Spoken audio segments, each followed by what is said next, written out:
Komisi Pemberantasan Korupsi menyita uang tunai senilai Rp231 juta dari operasi tangkap tangan di Kabupaten Mandailing Natal terkait dugaan pengaturan sejumlah proyek jalan di Provinsi Sumatera Utara. Komisi Pemberantasan Korupsi membuka peluang memanggil Gubernur Sumatera Utara, Bobi Nasution, untuk diperiksa.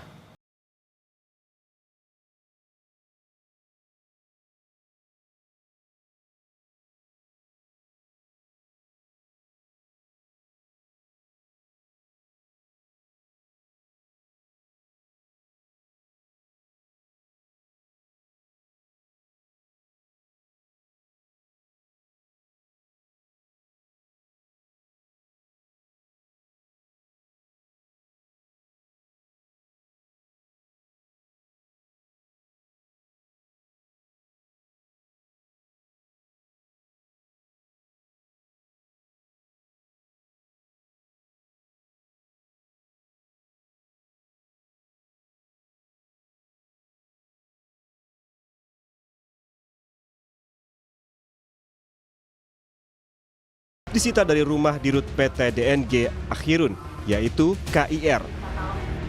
Bukan hanya itu, hasil operasi tangkap tangan di Kabupaten Mandailing Natal, Sumatera Utara KPK menetapkan 5 orang sebagai tersangka. Salah satu tersangka merupakan Kepala Dinas PUPR Provinsi Sumatera Utara. Kelima tersangka dihadirkan saat jumpa pers di gedung KPK Jakarta. 5 orang yang ditetapkan tersangka terdiri dari 3 orang penerima suap dan 2 pemberi suap. Salah satu pejabat yang ditetapkan sebagai tersangka dugaan korupsi proyek infrastruktur jalan di Provinsi Sumatera Utara adalah Kepala Dinas PUPR Sumut, Topan Obaja Putra Ginting. Sebelum menjabat Kepala Dinas PUPR Sumut, Topan Ginting pernah menduduki berbagai jabatan di Kota Medan saat dipimpin Wali Kota Bobi Nasution. Topan pernah menjadi pejabat Sekda Kota Medan. Ia juga pernah menduduki jabatan Kadis PU Kota Medan dan pernah menjadi Camat Medan Tuntungan. Topan Ginting merupakan alumni STPDN yang telah berganti nama menjadi IPDN. Ia lulus tahun 2007 yang kemudian ditempatkan sebagai ASN di Kota Medan. Dalam LHKPN tahun 2024, Topan Ginting memiliki kekayaan lebih dari 4,9 miliar rupiah. Kepala Dinas PUPR Sumatera Utara yang ditetapkan KPK, Topan Ginting, banyak disebut-sebut sebagai orang dekatnya Bobi Nasution. Karir Topan cepat melesat saat Bobi menjabat sebagai Wali Kota Medan dan Gubernur Sumatera Utara. Tertangkap tangan ini adalah yang dianggap sebagai salah satu dinas yang memang menjadi andalannya bagi Bobi Nasution, saya rasa seperti itu. Bukan karir yang main-main dan tidak semua birokrat itu mencapai tahapan itu ya, mencapai tahapan yang sangat tinggi seperti itu. Jadi dari karir itu kita bisa melihat bahwa beliau bukan sosok yang sebenarnya tidak berpengaruh, tapi punya pengaruh juga dan punya kedekatan lah ya bersama pimpinan saat itu. Komisi Pemberantasan Korupsi pun membuka peluang memanggil Gubernur Sumatera Utara Bobi Nasution untuk diperiksa terkait dugaan korupsi proyek pembangunan jalan di Provinsi Sumatera Utara. Direktur Penyidikan KPK Asep Guntur Rahayu bilang masih berkoordinasi dengan PPATK soal aliran dana korupsi. Menurut Asep, Gubernur sebagai atasan bisa saja dimintai keterangan terkait proyek pembangunan yang diduga dikorupsi tersebut.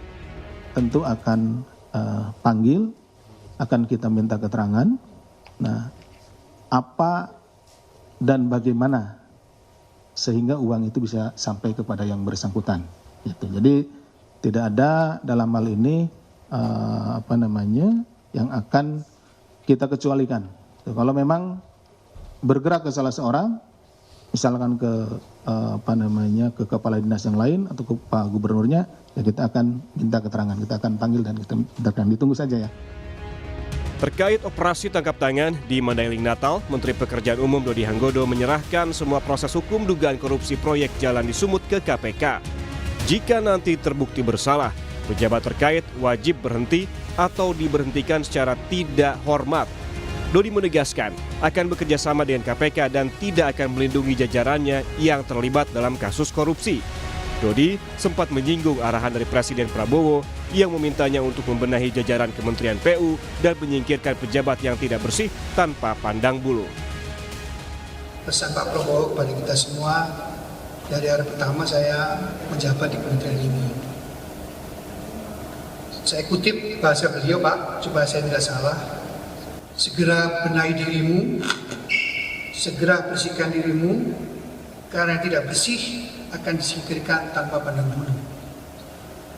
Semua penyelewengan wajib berhenti atau yang bersangkutan diberhentikan dengan tidak hormat. Di tengah sengkarut kasus pengaturan sejumlah proyek jalan di Provinsi Sumatera Utara senilai ratusan miliar rupiah, banyak ruas jalan dan jembatan di Mandailing Natal yang jauh dari kata layak. Salah satunya infrastruktur jalan dan jembatan di Kelurahan Tanah Bato, Mandailing Natal. Jalan dan jembatan Aik Inumon di Kelurahan Tanobato ini dalam kondisi rusak parah.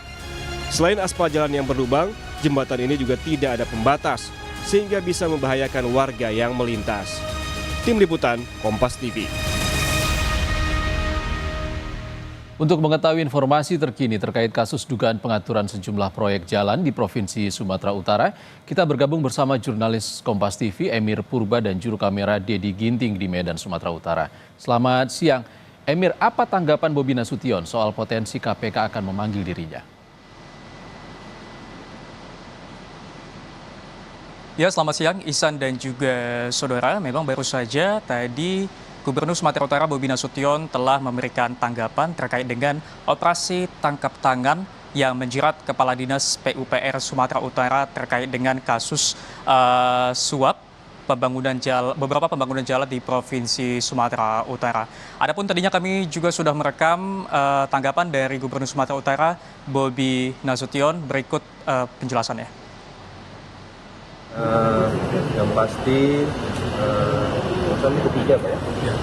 Ini OPD kami yang ketiga yang jadi tersangka dalam tindakan korupsi, dan yang ini Pak Topan di OTT oleh KPK. Tentu kami sangat menyayangkan, dan kami itu dari pemerintah provinsi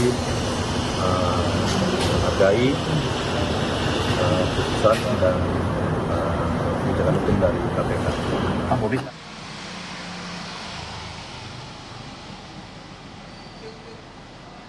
Ya, saudara, jika kita melihat rekam jejak dari Topan Ginting, Kadis PUPR Sumatera Utara yang menjadi tersangka dari operasi tangkap tangan KPK beberapa hari lalu, sebelum menjabat menjadi Kadis PUPR Sumatera Utara, Topan Ginting pernah menjabat sebagai camat di Kecamatan Medan Tuntungan pada tahun 2019. Lalu pada saat Bobi Nasution sudah menjadi pemimpin ataupun wali kota Medan, Topan Ginting diangkat menjadi Kepala Bagian Sekretaris Daerah Kota Medan, yang kemudian pada tahun 2022 Topan Ginting kembali diangkat oleh Bobi Nasution menjadi Kepala Dinas Sumber Daya Air Mineral SDA BMBK atau Bina Konstruksi Kota Medan, yang pada saat memimpin memang Topan Ginting memegang beberapa proyek unggulan dari Bobi Nasution seperti pembangunan beberapa underpass yang ada di Kota Medan, dan juga pembangunan overpass, dan juga perbaikan drainase yang ada di Kota Medan. Selain itu, saudara, pada tahun 2024 lalu, Topan Ginting juga dipercaya menjadi penjabat Sekretaris Daerah Kota Medan, dan yang terakhir pada Februari 2025 lalu, pada saat Bobi Nasution sudah resmi menjabat sebagai Gubernur Sumatera Utara, Topan Ginting kembali diangkat menjadi Kepala Dinas PUPR Sumatera Utara. Memang jika kita lihat track record ataupun rekam jejak dari Topan Ginting ini, terlihat karir dari seorang Topan Ginting begitu melejit pada masa kepemimpinan Bobi Nasution, baik mulai menjadi wali kota Medan sampai dengan Bobi Nasution menjadi pemimpin ataupun menjadi gubernur Sumatera Utara. Ihsan. Jurnalis Kompas TV Emir Purba melaporkan langsung dari Medan, Sumatera Utara. Terima kasih, Emir.